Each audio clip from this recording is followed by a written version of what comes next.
بسم اللہ الرحمن الرحیم۔ شروع اللہ تعالیٰ کے نام سے جو بڑا مہربان اور نہایت ہی رحم کرنے والا ہے۔ تمام حضرات سورہ فاتحہ اور درود پاک پڑھ لیجئے۔ اعوذ باللہ من الشیطان الرجیم، بسم اللہ الرحمن الرحیم۔ الحمدللہ رب العالمین، الرحمن الرحیم، مالک یوم الدین، ایاک نعبد وإياك نستعين، إياك نعبد وإياك نستعين، إياك نعبد وإياك نستعين، اهدنا الصراط المستقيم صراط الذين أنعمت عليهم غير المغضوب عليهم ولا الضالين۔ درود شریف پڑھیے۔ اللهم صل على محمد وعلى آل محمد كما صليت على إبراهيم وعلى آل ابراہیم انک حمید مجید۔ اللہم بارک علی محمد وعلى آل محمد کما بارکت علی ابراہیم وعلى آل ابراہیم انک حمید مجید۔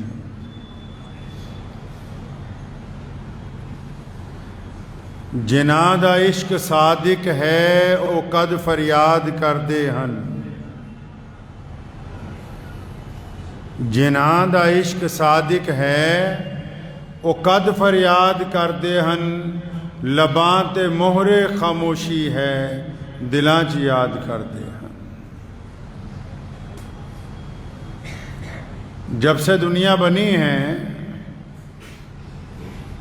مختلف موضوعات کے ساتھ عشق بھی ایک سب سے اہم موضوع ہے۔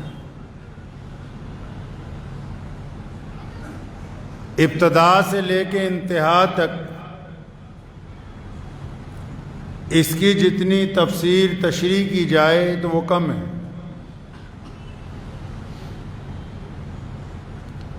عشق جو ہے وہ کئی طریقے کا ہوتا ہے۔ عام طور پر عشق مزاجی اور عشق حقیقی کے اوپر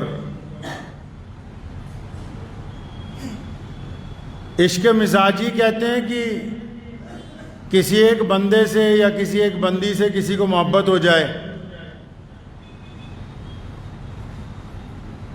جو عام طور پر جس کو عرف عام میں ہم لوگ کہتے ہیں بھی فلاں آدمی کو عشق ہو گیا ہے جی۔ اچھا، معاملہ سارا کائنات میں عشق کا ہی ہے، کیونکہ ابتدا جو ہے وہ اللہ تبارک و تعالیٰ نے خود کی ہے، تو دار و مدار بھی سارا عشق کے اوپر ٹکا ہوا ہے۔ لیکن عشق ہو کیسا، عشق کا معیار کیا ہے، عشق کہتے کس کو ہیں، کیا کیسے جاتا ہے؟ عشق کی دو قسمیں ہی سامنے ہیں، ایک عشق مزاجی اور دوسرا عشق حقیقی۔ عشق مزاجی جو ہے وہ کسی ایک بندے کے ساتھ یا کسی ایک بچے سے، عورت سے یا عمارت سے یا جس کو جو چیز پسند ہے، کسی ایک چیز سے کسی بندے کو زیادہ لگاؤ ہو جاتا ہے، پھر وہ سارے وہ کام کرتا ہے جو اس کے محبوب کو پسند ہو۔ بار بار اپنے محبوب کا نام لینا، ہر بات میں اس کے ذکر کو شامل کرنا، اپنے کام کو موقوف کر کے اپنے محبوب کے کام کو آگے لانا، یہ عشق مزاجی ہے۔ لیکن عشق مزاجی کے اندر ایک خرابی یہ ہے کہ یہ سامنے سے متبادل ڈھونڈتا ہے کہ میں محبت کر رہا ہوں تو سامنے سے بھی محبت آنی چاہیے، میں خرچ کر رہا ہوں تو دوستوں کو بھی خرچ کرنا چاہیے، میں پیار سے بول رہا ہوں تو سامنے والے کو بھی پیار سے بولنا چاہیے، یا پھر اس کے اندر مفادات چھپے ہوئے ہیں، لوگوں کے عزائم چھپے ہوئے ہیں، گندگی چھپی ہوئی ہے، چھپے ہوئے منصوبے ہیں کہ میں فلاں عورت کے ساتھ میرا عشق مزاجی ہو جائے پھر میں اس کا فائدہ اٹھاؤں. جو آج کل عرف عام میں جو عشق ہے یہ عشق نہیں ہے, یہ تو کچھ اور ہی بیماری ہے. انہیں عشق نہیں ہوتا جو واٹس ایپ پہ فیس بک پہ آج کل ہوتا ہے, یہ عشق نہیں ہے, یہ کچھ اور ہی ہے. جس کے پس پردہ گندگی چھپی ہوئی ہے, ناپاکی چھپی ہوئی ہے, غلط عزائم چھپے ہوئے ہیں, بے ایمانی چھپی ہوئی ہے. اور دوسرا ہے عشق حقیقی. دوسری قسم عشق کی عشق حقیقی ہے. عشق حقیقی کس کو کہتے ہیں جی؟ عشق حقیقی کہتے ہیں کہ جب بندہ بے لوث ہو کر اپنے رب اور اپنے رسول حضرت محمد رسول اللہ صلی اللہ علیہ وسلم کی اتباع میں دنیا کے تمام انسانوں کے لیے نرم ہو جاتا ہے. جب بندہ اللہ اور اس کے رسول کی محبت میں دنیا کے تمام انسانوں کے لیے نرم دل بن جاتا ہے, اس کے اندر نرمی آ جاتی ہے, عاجزی آ جاتی ہے, انکساری آ جاتی ہے, جس میں کوئی مفادات نہیں چھپے ہوتے, فائدے نہیں چھپے ہوئے ہوتے. عشق مزاجی جو ہے, اس کے متبادل جب عشق حقیقی آیا اور عشق حقیقی اس لحاظ سے پوری دنیا میں کامیاب ہوا کہ بڑی بڑی مثالیں دی گئیں اس کی. اور اگر آپ نبی اکرم صلی اللہ تعالی علیہ وسلم کی سیرت پاک پڑھیں گے, 12 ربیع الاول کا مہینہ چل رہا ہے, کیونکہ آج کل تو متعدد مولویوں کو فرصت نہیں ہے ایک دوسرے کو کافر بتانے سے. بات محمد الرسول اللہ صلی اللہ علیہ وسلم کی یوم ولادت کی ہو, رسول اللہ صلی اللہ علیہ وسلم کی 12 وفات کے دن پردہ کرنے کی ہو, وہ گفتگو ہی نہیں ہے. یہاں تو رنجشیں ہیں, دشمنیاں ہیں, ایک دوسرے کو بدنام کرنے کے طریقے ہیں.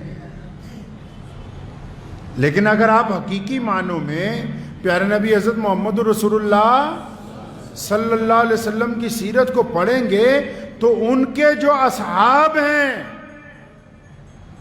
رضی اللہ تعالی اجمعین, وہ پوری کائنات میں عشق حقیقی کے آئیڈیل ہیں, عشق حقیقی کا لوگو ہیں وہ لوگ, عشق حقیقی کی پہچان ہے وہ. ان کی زندگیاں, ان کا چلنا, ان کا پھرنا, ان کے کاروبار, ان کی ازواجی زندگی ایسا ہے جیسے وہ محمد الرسول اللہ صلی اللہ علیہ وسلم سے اس حد تک محبت کرتے ہیں. تبھی تو علامہ نے قرآن پاک کی ایک آیت کا ترجمہ کرتے ہوئے 2 ٹوک اردو میں کہا نا کہ کی محمد سے وفا تو نے تو ہم تیرے ہیں, یہ جہاں چیز ہے کیا لوح و قلم تیرے ہیں. اللہ نے کہا نا رضی اللہ عنہم ورضوا عنہ, فرمایا جس نے محمد رسول اللہ سے وفاداری کی, جس نے محمد رسول اللہ کی اتباع کی, جس نے رسول اللہ کا کہنا مانا, وہ فرمایا پھر تو یہ جہان تو کچھ بھی نہیں, وہ قلم جس سے تقدیر لکھی جاتی ہے, جس سے فیصلے کیے جاتے ہیں. اللہ فرماتے ہیں کہ بس یہ میرے محبوب کا امتی رسول اللہ کی اتباع کر کے جب دعا کرے گا تو دعا میں تاثیر رکھ دی. فرمایا قسمت کے فیصلے تبدیل کر دیے جائیں گے. حضرات صحابہ کرام رضی اللہ تعالی اجمعین کو اگر دیکھتے ہیں تو سب سے بڑے مسلمان جو ہیں پوری دنیا میں, سب سے بڑے مسلمان انبیاء علیہ السلام کے بعد نبی علیہ السلام کی امت میں سب سے بڑا مسلمان کون ہے پتہ ہے نا آپ کو؟ یاد ہے کون ہے سب سے بڑا مسلمان بھائی؟ حضرت سیدنا ابو بکر رضی اللہ تعالیٰ عنہ. کون ہے سب سے بڑا مسلمان؟ ابو بکر رضی اللہ عنہ سب سے بڑے مسلمان ہیں.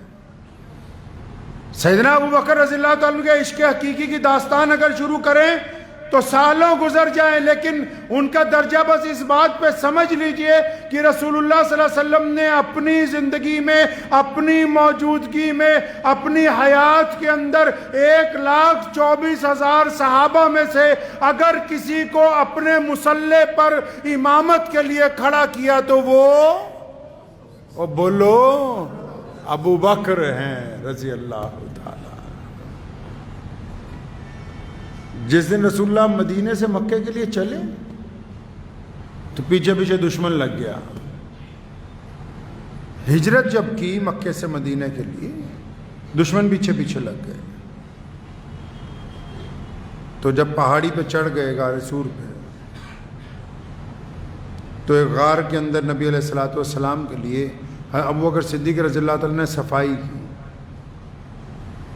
اپنا کرتا اتارا, اس کے ساتھ غار کی دھول مٹی ساری صاف کی. تو اس میں کئی سوراخ تھے تو وہ بھی بند کر دیے. نبی علیہ السلام جب اندر تشریف لے آئے تو تھکے ہوئے تھے, پہاڑی چڑھ کے آئے تو آپ صلی اللہ علیہ وسلم جب آرام کرنے لگے تو حضرت ابو بکر صدیق رضی اللہ عنہ کی گود میں سر رکھ لیا اور لیٹ گئے آرام کرنے. تو اس غار میں ایک سوراخ باقی رہ گیا, کپڑا نہیں تھا اور کہ اس کو بند کرتے. تو حضرت ابو بکر صدیق رضی اللہ تعالی نے اپنے پاؤں کی ایڑی اس سوراخ کے اوپر لگا دی. نبی علیہ الصلوۃ والسلام آرام کرنے لگے. حضرت ابو بکر صدیق کا پاؤں کی ایڑی اس سوراخ پر لگی ہوئی ہے تو اسی سوراخ میں سے ایک سانپ آیا. اس سانپ نے سیدنا ابو بکر رضی اللہ تعالیٰ عنہ کے ڈنک مارا. جب اس نے حضرت ابو بکر صدیق کے پہلا ڈنک مارا, عشق سمجھ لیجئے کیسے ہوتا کیا ہے, عشق حقیقی ہوتا کیا ہے. ایک دوسرے کی برائی کرنے سے, نعرے لگانے سے یا نمازیں پڑھ کے دوسروں کو تانے دینے سے عشق پورا ہونے والا نہیں ہے.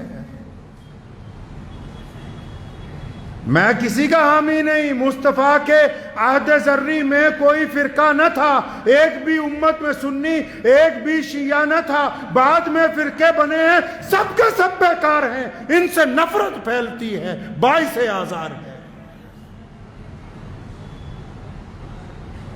تو ابو بکر صدیق رضی اللہ عنہ نے جو ایڑی لگائی, سانپ نے ڈنک مارا. آج اگر کسی کو سانپ ڈنک مار دے پوری دنیا میں کسی بھی بندے کو, تو بندہ ایک دفعہ تڑپ جاتا ہے. تو ابو بکر پیر نہیں ہٹاتے, اپنا پیر ہلاتے بھی نہیں, پوری زور لگا کے اپنی پیر کو جنبش نہیں ہونے دیتے. کیونکہ سانپ نے ڈنک مارا ہے تو پتہ تو ان کو لگ گیا کہ کسی زہریلی چیز نے میرے پیر کو کاٹ دیا. ہلتے نہیں ہے. کیوں نہیں ابو بکر نے اپنا پاؤں ہلایا کہ مبادہ اگر میں اپنا پیر ہلاؤں گا تو کالی کملی والے محمد رسول اللہ کے آرام میں خلل پڑ جائے گا. سانپ نے دوبارہ ڈنک مارا, سیدنا ابو بکر نے پھر بھی پاؤں نہیں ہٹایا. درد کی شدت پوری ران میں سے ہوتے ہوئے جسم میں آنے لگی, پیر نہیں ہٹاتے. تیسرا ڈنک مارا سانپ نے. قربان جاؤں اس ماں پر جس کے گھر میں سیدنا ابو بکر صدیق رضی اللہ تعالیٰ عنہ جیسے فرزند نے جنم لیا. پیر نہیں ہٹاتے, سانپ ڈنک پہ ڈنک مار رہا ہے, بولتے بھی نہیں منہ سے کچھ. تو سیدنا ابو بکر صدیق کے درد کی شدت کی وجہ سے آنسو نکل آئے. اب وہ آنسوؤں کے چند قطرے جب محمد رسول اللہ صلی اللہ علیہ وسلم کے چہرہ انور پر گرے تو نبی علیہ السلام کی آنکھ کھل گئی. ابو بکر کو دیکھا, آنکھوں میں آنسو ہیں. نبی علیہ السلام نے پوچھا فوراً بیدار ہوتے ہوئے, ابو بکر کیا ہوا؟ ہمارے اگر کسی کے چوٹ لگ جائے, کسی کو کوئی تکلیف ہو جائے یا کسی کو کوئی پریشانی ہو جائے تو بندہ تو سلام دعا بھی بھول جاتا ہے, بھاگتے ہی آتا ہے کہ ابا کا انتقال ہو گیا, اماں کا انتقال ہو گیا, فلاں جگہ یہ ہو گیا. سنو سیدنا ابو بکر صدیق نے کیا کہا. تبھی تو رسول اللہ صلی اللہ علیہ وسلم نے متعدد مرتبہ سیدنا ابو بکر صدیق کی شان بیان کی اپنی حیات کے اندر. فرمایا میرے دین کے لیے جتنی قربانی ابو بکر نے دی اتنی کسی نے نہیں دی. تو نبی علیہ السلام پوچھتے ہیں ابو بکر کیا ہوا؟ تو کہنا تو یہ چاہیے تھا فوراً کہ یا رسول اللہ پیر میں سانپ کاٹ گیا, ڈنک مار دیا کسی چیز نے. درد کی شدت ہے تو ابو بکر کیا کہتے ہیں, یا رسول اللہ ابو بکر کے ماں باپ آپ پر قربان ہوں, لفظ سنے ان کے کہ یا رسول اللہ ابو بکر کے ماں باپ آپ کے اوپر قربان ہو جائیں، یا رسول اللہ میرے ماں باپ، میری مال دولت اولاد سب آپ کے لیے حاضر ہے، یا رسول اللہ میری جان آپ کے لیے حاضر ہے، مجھے ایسا محسوس ہوتا ہے لگتا ہے کسی زہریلی شے نے میرے پاؤں کی ایڑی کے اوپر کاٹ لیا ہے۔ عمار بن یاسر کو درخت سے باندھا ہوا ہے اور مار رہے ہیں، ابو جہل مار رہا ہے، عتبہ مار رہا ہے، ولید مار رہا ہے، امیہ گزرا، امیہ کو کہا کہ اپنے غلام بلال کو کہو کہ عمار بن یاسر کو مارے۔ سیدنا عمار بن یاسر کہتے ہیں کہ میں مسلمان تھا، ان کو پتہ لگ گیا مجھے مار رہے ہیں۔ بلال کے ایمان کا ان کو پتہ نہیں تھا۔ بلال جب قریب آئے میں نے کہا یار بلال خدا کے واسطے 2-4 درے مار دینا تم، تاکہ یہ تمہارے پیچھے نہ پڑ جائیں۔ بلال نے درہ اٹھایا، پڑھیے تاریخ، بلال نے درہ اٹھایا اور تیز تیز گھمانے لگے۔ ایک طرف عمار بن یاسر بندھے ہوئے ان کو دیکھا اور پھر پوری طاقت سے درہ ابو جہل کے منہ پہ مارا اور فرمایا تم کیا سمجھتے ہو یاسر اکیلا، میں بلال محمد الرسول اللہ کا غلام ہوں نا یار، میں ساتھ میں ہوں، تم نے کیا سمجھا کہ بلال اکیلے؟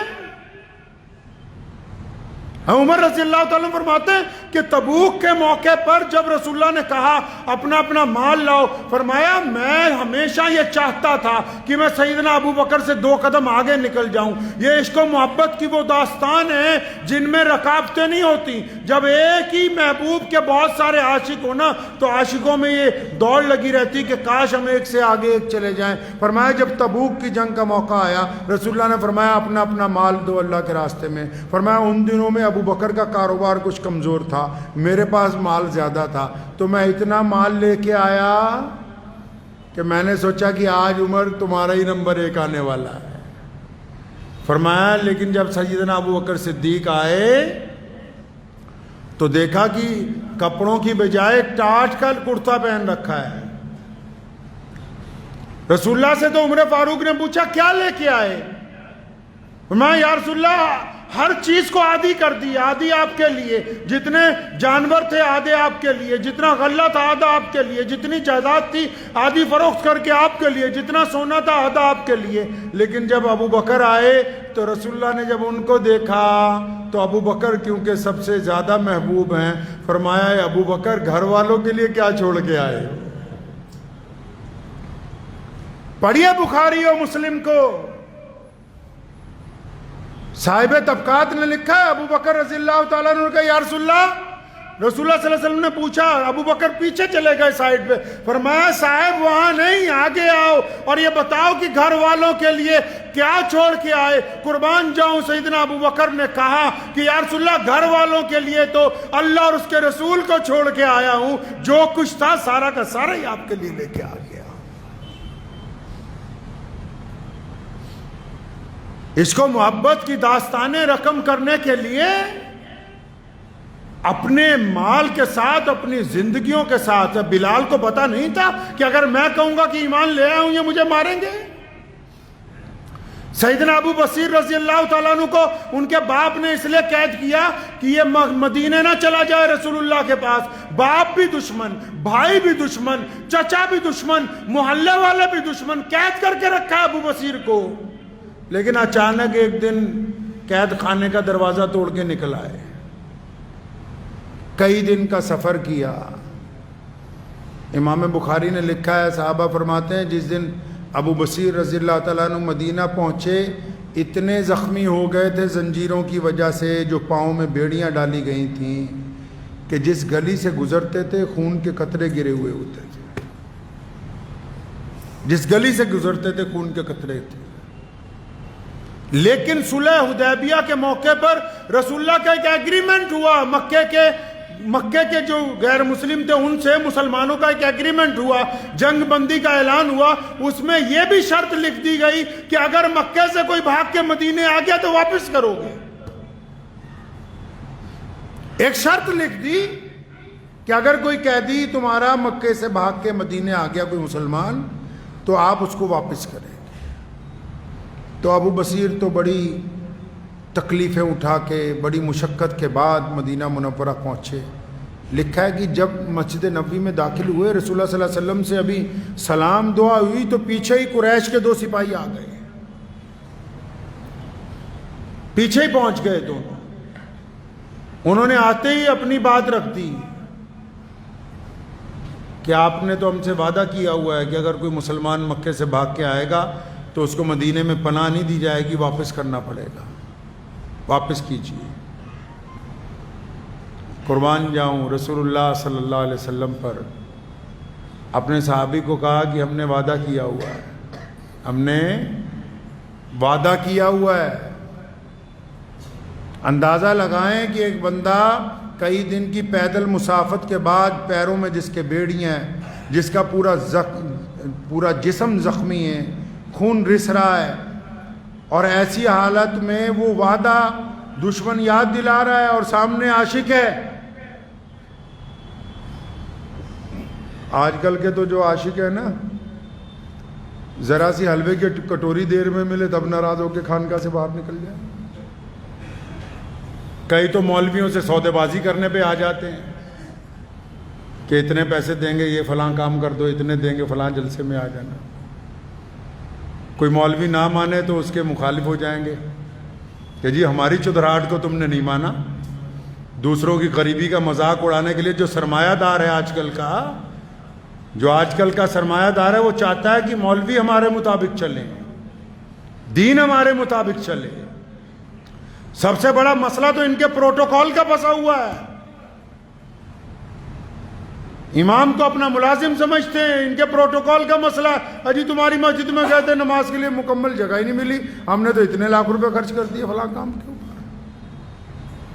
یہاں پڑھیے سیدنا ابو بصیر رضی اللہ تعالیٰ فوراً اٹھ کے کھڑے ہوئے, واپسی کا سلام کیا, دشمن کے سپاہیوں کے ساتھ واپس چل پڑے. صحابہ فرماتے رسول اللہ صلی اللہ علیہ وسلم کو اتنا رنج ہوا, اسی وقت زمین پہ بیٹھے اپنے رب کی طرف ہاتھ اٹھائے کہ یا اللہ میرے ابو بصیر کی حفاظت فرما. وعدہ تو نہیں توڑا, اپنے رب سے مدد چاہیے.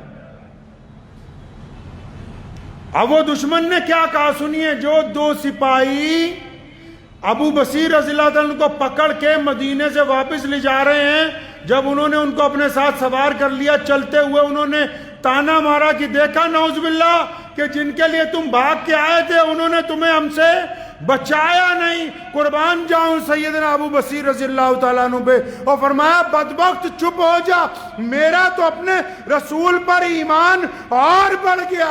وہ اتنے سخت حالات میں بھی جو وعدہ کر لیتے ہیں اس وعدے کو توڑتے نہیں ہیں. میرا ایمان تو اپنے رسول کے اوپر اور بڑھ گیا ہے.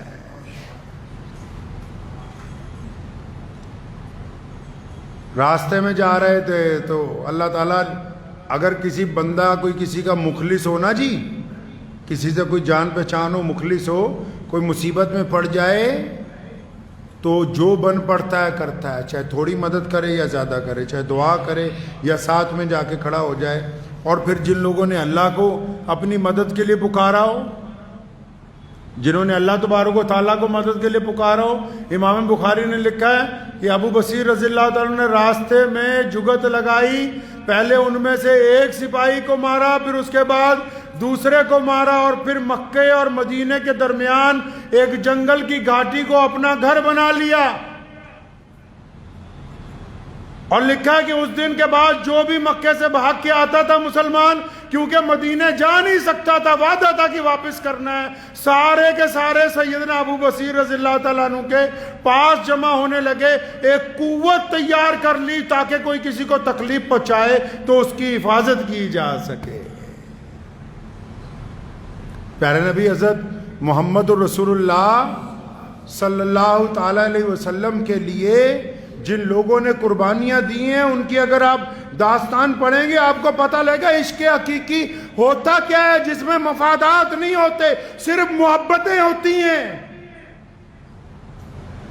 صرف محبتیں, مفادات ہوتے ہی نہیں. ان کا متاوا اللہ اور اس کے رسول صلی اللہ علیہ وسلم ہے. آج کل تو عقیدے منجمد اپنی جگہ پر, اماموں کی کبائیں لڑ رہی ہیں. وہ کہتے ہیں جی ہمیں تو سچ بولنے کی بڑی عادت ہے, ہم تو سچائی کی بات کرتے ہیں. تو پھر بتاؤ ذرا, کیا تم نے اپنی بیٹی کی شادی اپنی برادری کے باہر کی؟ اگر تمہیں سچ بولنے کی عادت ہے تو بتاؤ کہ ہم نے یہ کام کیا ہے. سچ بولنے کی عادت ہے تو بتاؤ کہ تم نے بچپن سے لے کے جوانی تک کتنے گناہ کیے. دوسروں کی خلافات کرنا یہ سچ ہے؟ دوسروں کی برائیاں کرنا یہ سچ ہے؟ دوسروں کو تانے دینا یہ سچ ہے؟ اپنا بتاؤ کہ دین کے نام پر کتنوں سے ٹھگیاں ماری. اپنا بتاؤ کہ کاروبار میں کن کے ساتھ بے ایمانیاں کی ہیں. اگر اتنا سچ بولنے کی عادت آ گئی تو پھر پہلے اپنی زندگی کا سچ لوگوں کو بتاؤ کہ جی ہم سچ بولتے ہیں. یہ کون سا سچ ہے کہ جن میں دوسروں کی زندگیاں چیرن کر دی ہوں؟ اگر عشق حقیقی کا درس لینا, صحابہ کرام رضی اللہ تعالی اجمعین کی زندگیاں پڑھ لیں ایک بار. ان کی زندگیوں کو اگر آپ دیکھیں گے آپ کو یہ پتہ لگ جائے گا عشق حقیقی ہوتا کیا ہے. ساری دنیا ایک طرف, کوئی مطلب نہیں. یہ مطلب ہے کہ اللہ اور اس کے رسول صلی اللہ علیہ وسلم ہم سے راضی ہو جائیں. کہتے جی ہم سنت کے اوپر چلتے ہیں. ایک سنت تو ماں باپ نے کروا دی بچپن میں زبردستی, ایک سنت جوانی ہو کے نکاح والی خود کہہ کے کروا لی. اچھا اور کوئی سنت نہیں ہے؟ کوئی چہرے کی سنت نہیں, کوئی لباس کی سنت نہیں, کوئی کاروبار کی سنت نہیں, کوئی زبان چلانے کی اس کو اس طریقے کے ساتھ استعمال کیا جائے اس کی کوئی سنت نہیں, کوئی دوسروں سے معاملات کی سنت نہیں, بچوں کے ساتھ معاملات کی سنت نہیں, سڑک پر چلنے کی سنت نہیں. بس ایک یا دو سنتوں سے کام بننے والا نہیں ہے جب تک مکمل محمد الرسول اللہ صلی اللہ علیہ وسلم کی سنتوں پہ نہیں آ جائے گا. اور آپ یقین مانیں آج بھی اگر کوئی رسول اللہ کی سنتوں پر آ جائے, عمر رضی اللہ تعالیٰ عنہ کے دور میں لکھا ہے کہ ملک شام سے آگے ایک گاؤں میں ایک بندہ ہوا, وہ حضرت ابراہیم علیہ السلام کی طرح اس نے اپنے قبیلے والوں کو توحید کا پیغام دیا. تو سب لوگوں نے لکڑیاں جمع کی کہ اس کو جلانا ہے, جیسے ابراہیم علیہ السلام کو جلایا. اور اس بندے کو اس آگ میں پھینکا گیا. اور پھر کیا ہوا, جیسے اللہ نے حضرت ابراہیم علیہ السلام کی حفاظت فرمائی اسی طرح اس بندے کی بھی باقاعدہ عمر رضی اللہ عنہ نے بلا کے اس سے ملاقات کی کہ اچھا تو وہ ہے جس کی اللہ نے اسی طرح حفاظت فرمائی جس طرح ابراہیم علیہ السلام کے لیے آگ ٹھنڈی ہو گئی اس کے لیے بھی ہو گئی. تو اس لیے جو لوگ یہ کہتے ہیں کہ ہم عاشقان رسول ہیں صلی اللہ علیہ وسلم, سچے عاشقوں کی کمی نہیں ہے دنیا میں. آپ کو پتہ ہے آج بھی ایسے کروڑوں اہل ایمان ہیں جو حقیقی طور پر اللہ اور اس کے رسول صلی اللہ علیہ وسلم سے عشق کرتے ہیں, لیکن جو عشق کرتے ہیں وہ جتاتے نہیں ہیں. جو عشق کرتے ہیں وہ کسی کے ساتھ ناراضگیوں کا اظہار نہیں کرتے. جو عشق کرتے ہیں وہ کسی کے ساتھ ٹھگی نہیں مارتے. جو رسول اللہ سے عشق کرتے ہیں وہ دوسروں کی بہن بیٹیوں کا احترام کرتے ہیں. جو رسول اللہ صلی اللہ علیہ وسلم سے عشق کرتے ہیں ان کا دل اتنا بڑا ہوتا ہے کہ تھوڑی بہت تانے غیبتیں ساری کی ساری برداشت کر کے بھی دوسروں کے لیے دعائیں کرتے ہیں. تو کچھ بعید نہیں ہے کہ آج بھی اگر آپ اطمینان کے ساتھ اپنے دل کو راضی کر لیں عشق حقیقی کی طرف تو اللہ کی مدد آپ کے لیے آ جائے گی انشاءاللہ. تو دعا کیجیے اللہ تعالیٰ مجھے بھی اور آپ سب کو بھی عشق حقیقی کی طرف چلنے کی توفیق عطا فرمائے اور اللہ کے پیارے نبی حضرت محمد الرسول اللہ صلی اللہ علیہ وسلم کی سنتوں پر عمل کی توفیق عطا فرمائے. وآخر دعوانا ان الحمدللہ رب العالمین.